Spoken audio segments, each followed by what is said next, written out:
സഹോദരി സഹോദരന്മാർ, 2021 മെയ് മാസത്തിലാണ് LDF സർക്കാർ അധികാരത്തിലേറിയത്. അതിൻ്റെ 4ാം വാർഷികം പൊതുവെ ആചരിക്കുന്നതിൻ്റെ ഭാഗമായാണ് ഈ രീതിയിലുള്ള പരിപാടികൾ വെച്ചിട്ടുള്ളത്. എല്ലാവർക്കും അറിയാവുന്നതുപോലെ നമ്മുടെ സംസ്ഥാനത്തിന് 4 ജില്ലകൾ മാത്രമേ ബാക്കിയുള്ളൂ. യഥാർത്ഥത്തിൽ ഇവിടെ എത്തുമ്പോൾ അത് 3 ജില്ലയായി മാറുമായിരുന്നു. പക്ഷേ ഇടയ്ക്ക് പരിപാടികൾക്കൊരു തുടർച്ച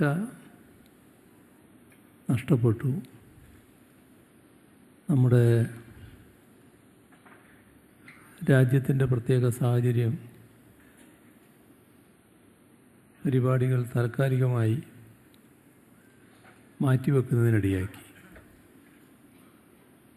പക്ഷെ മലപ്പുറം ജില്ലയിലെ പരിപാടി മാത്രമാണ് ഇതിൻ്റെ ഭാഗമായി മാറ്റിവെക്കേണ്ടി വന്നത്. സംസ്ഥാനതല മറ്റു ചില യോഗങ്ങളുണ്ടായിരുന്നു. അതിൽ 2 യോഗവും ഇവിടെയും കോട്ടയത്ത് നടക്കേണ്ട 2 യോഗവും മാറ്റിവെക്കേണ്ടി വന്നു. ഏതായാലും സ്ഥിതിഗതികൾ ശാന്തമായതോടെ ഈ പരിപാടി നേരത്തെ നിശ്ചയിച്ചതുപോലെ തന്നെ തുടരാമെന്നാണ് കണ്ടത്. ചില പ്രയാസങ്ങൾ ചിലപ്പോൾ സൃഷ്ടിച്ചിട്ടുണ്ടാവും. ഈ പരിപാടി ഇല്ലയെന്ന് വന്നപ്പോൾ ചിലരൊക്കെ പുതിയ പരിപാടികൾ തയ്യാറാക്കി പോകുന്ന അവസ്ഥ ചിലപ്പോൾ വന്നിട്ടുണ്ടാകാം. ഏതായാലും അത് നമ്മുടെ നിയന്ത്രണത്തിലല്ലാത്തതുകൊണ്ട് നമ്മൾ വിചാരിച്ചാൽ മറ്റൊന്നും ചെയ്യാൻ കഴിയുമായിരുന്നില്ല. ഇവിടെ ശ്രദ്ധിക്കേണ്ട ഒരു കാര്യം, 2021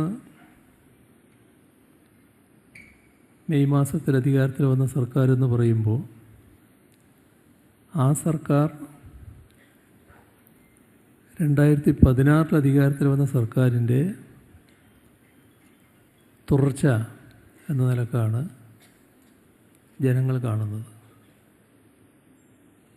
യഥാർത്ഥത്തിൽ 2021 തെരഞ്ഞെടുപ്പിൽ 2016 അധികാരത്തിൽ വന്ന LDF സർക്കാരിന് തുടർഭരണം ജനങ്ങൾ സമ്മാനിക്കുകയാണ് ചെയ്തത്. അങ്ങനെ നോക്കിയാൽ 2016 അധികാരത്തിൽ വന്ന സർക്കാരിൻ്റെ 9 വർഷം പൂർത്തിയാകുന്നു. 10ാം വർഷത്തേക്ക് കടക്കുന്നു. ഈ കാലയളവ് കേരളത്തിൽ വന്നിട്ടുള്ള മാറ്റങ്ങൾ അത് എല്ലാവരുടെയും അനുഭവത്തിലുള്ളതാണ്. 2016 മെയ്യിൽ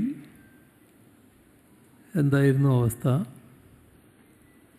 പിന്നീട് ഓരോ മേഖലയിലും എങ്ങനെയെല്ലാമുള്ള മാറ്റങ്ങളുണ്ടായി, അതിൻ്റെ ഒരു വിശദാംശങ്ങളിലേക്ക് ഇപ്പോൾ കടക്കുന്നില്ല. കാരണം അങ്ങനെ കടന്നാൽ നിങ്ങൾക്ക് പറയാനുള്ള സമയത്തിന് ചുരുക്കം സംഭവിച്ചേക്കാം. പ്രധാനം